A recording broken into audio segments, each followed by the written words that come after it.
한 달 가까이 이어지고 있는 대전적 코로나19 재확산세가 어떻게 시작됐는지 밝혀졌지만 아직 감염 경로를 알 수 없는 이른바 깜깜이 환자도 많습니다.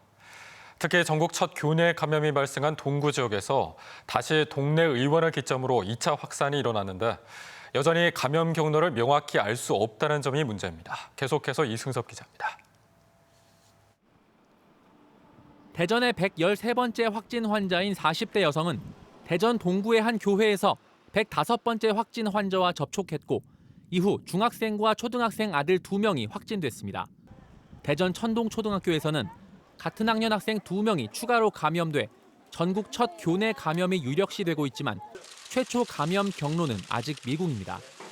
확진세는 다시 대전 서구로 이동해 확진 환자 10명이 나온 대전 더 좋은 의원 역시 최초 감염 경로가 나오지 않고 있습니다. 방역당국이 더 좋은 의원에서 처음 확진 판정을 받은 대전의 126번째 확진 환자가 병원의 최초 감염자가 아닌 것으로 판단하고 있기 때문입니다. 더 좋은 의원을 매개로 해서 확진 나온 게 이제 확진 순서로 치면 126번이 처음이거든요. 근데 증상 발현일은 그보다 훨씬 앞서는 사람이 있었습니다. 지난달 15일 이후 발생한 대전의 코로나19 확진 환자 97명 가운데 40%가량인 37명은 대전발 재확산세의 최초 감염 경로와의 연관성을 발견하지 못했습니다.